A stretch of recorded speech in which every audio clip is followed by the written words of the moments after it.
जीवन की एक छोटी सी घटना बताना चाहता हूं जिससे मेरे जीवन में एक बहुत बड़ा मोड़ लेकर आया।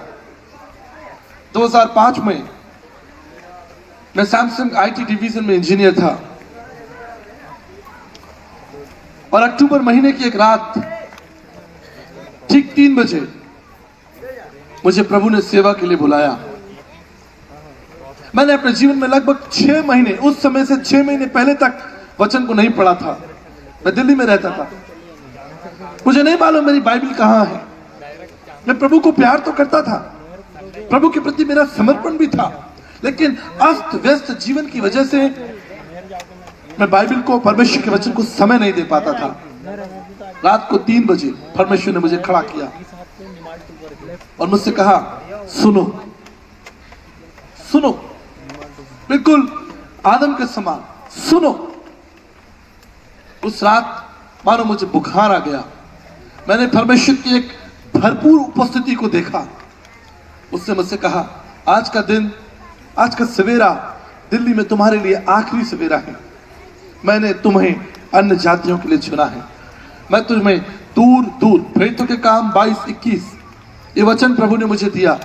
आई will send you far away to the Gentiles. मैं तुम्हें अन्य जातियों के बीच दूर दूर भेजूंगा।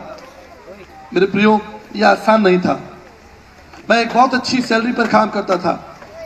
मेरी होने वाली पत्नी भी एक बहुत अच्छी सैलरी पर काम करती थी। हमारे पास धन तो था, लेकिन जीवन का लक्ष्य नहीं था और हमें नहीं मालूम था कि हमारे पास जीवन का लक्ष्य नहीं है। बिल्कुल एक मुसाफिर के समान जो चला जा रहा है।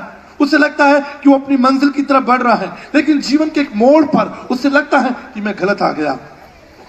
मैं चल रहा था, मैं सोच रहा था कि मैं इंजीनियर बन गया हूं, अब मैं कुछ हो गया हूं, अब मेरे जीवन में वो मुकाम, लोग मुझे आदर के साथ देखते हैं। लोग मुझे कहते हैं, ओ आप सैमसंग इलेक्ट्रॉनिक्स आईटी डिवीजन में इंजीनियर हैं।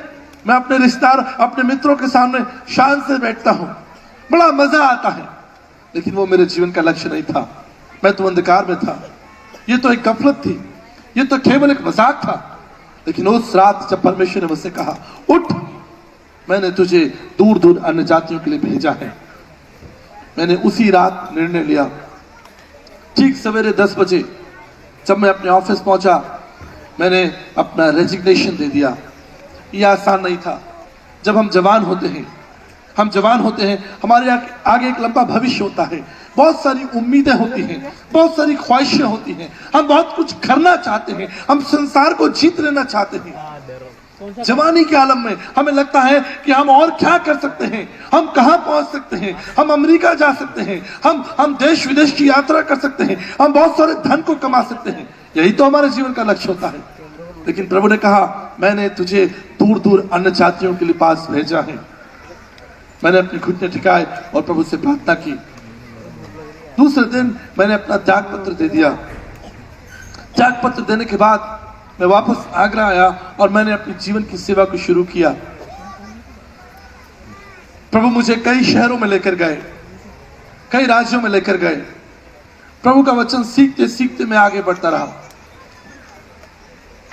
लेकिन जब 2007 में मैं जयपुर आया, आसान नहीं था। बहुत सारी चुनौतियां थी, बहुत सारी असंभावनाएं थी। मैं और मेरी पत्नी, हम एक अच्छे परिवार से आते हैं। मेरे पिताजी रेलवे में अधिकारी हैं, मेरे ससुर साहब हिंदुस्तान एरोनॉटिक्स में मैनेजर थे। मेरी पत्नी भी एक बहुत अच्छे परिवार से आती है। लेकिन हम जयपुर शहर में जब हम आए, हमारे पास कुछ नहीं था। इससे नहीं कि हम गरीब परिवारों से थे, इससे नहीं कि हमारे पास कुछ नहीं था, इसलिए कि प्रभु ने कहा, सुनो सुनो, तुम्हें मार्ग में ना लाठी लेना है ना झोला लेना है। जब मैं अपनी सेवा यात्रा शुरू कर रहा था, मेरे पिताजी मेरे पास आए। उनके पास धन था। उन्होंने कहा, तुम सेवा के लिए जा रहे हो, प्रभु यीशु की सेवा के लिए जा रहे हो, तुम इस धन को लेकर जाओ, तुम ये सारी सुविधाएं लेकर जाओ। मैंने कहा, पिताजी मेरी सैलरी आपसे ज्यादा है, जितनी सैलरी आपकी है उससे ज्यादा मेरी सैलरी है। मैं धन के पीछे नहीं चल रहा हूं, मैं उस आवाज के पीछे चल रहा हूं जो मुझे बुला रही है। विश्वास के साथ मैं और मेरी पत्नी जयपुर शहर में आए, हमने किराए पर एक घर लिया। आप देख रहे हैं इस समय गर्मी हो रही है और यहाँ पर ये टेंट लगा हुआ है। हमने तीसरी मंजिल पर घर लिया, तीसरी मंजिल पर घर लिया और टीन का शेड था, टीन का शेड। और हम जानते हैं कितनी गर्मी होती है राजस्थान में, 50 डिग्री टेम्परेचर, और टीन शेड के नीचे बिना पंखे के सोना ये आसान नहीं था। मेरे प्रियो, मैं तो एक अच्छे एसी ऑफिस में बैठता था, एक अच्छी एसी गाड़ी में घूमता था, लेकिन 3 साल परमेश्वर ने मुझे उस दुख, उस पीड़ा में निकाला। एक बार मैं परमेश्वर से नाराज हो गया।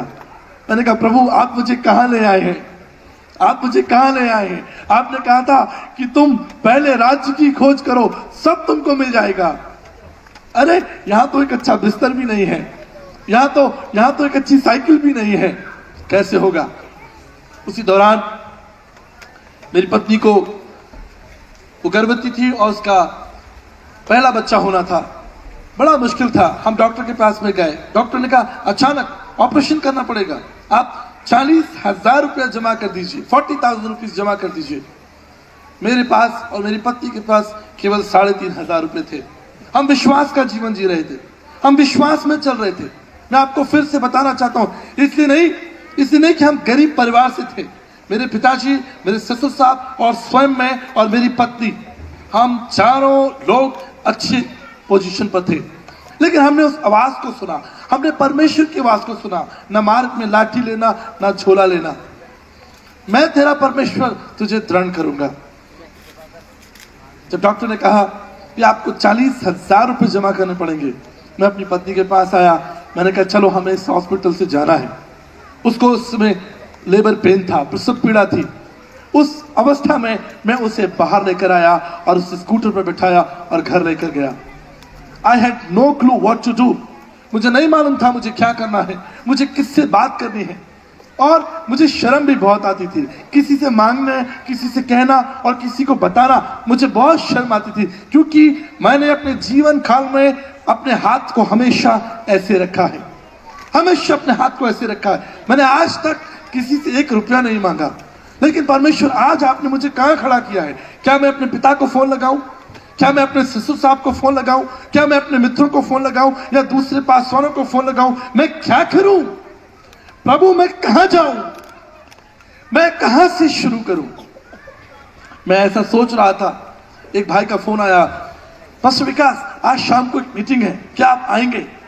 मैंने कहा ब्रदर मैं आज तो क्या अगले 1 हफ्ते भी नहीं आ पाऊंगा, क्योंकि मेरी वाइफ को लेबर पेन है और हम लोग बिल्कुल उस अंतिम चरण में हैं। उसने कहा वेरी गुड, कौन से हॉस्पिटल में? मैंने कहा हम अपने घर में बैठे हैं और सोच रहे हैं कहां जाएं। उसने कहा भाई आप क्यों परेशान हैं? वो तुरंत मेरे पास में आए। मुझे नहीं मालूम था कि जयपुर शहर में एक विश्वासी डॉक्टर है। वो तुरंत हमें उस विश्वासी डॉक्टर के पास में लेकर गया। हम उस जगह पर गए, उन्होंने दीप्ति की हालत को देखा और वो एकदम चकित हो गई। अरे तुमको तो पिछले 3 घंटे से लेबर पेन हो रहा है और तुम कैसे इधर उधर बैठे हो? वो फटाफट उसको हॉस्पिटल ले जाया गया। मेरे प्रियो,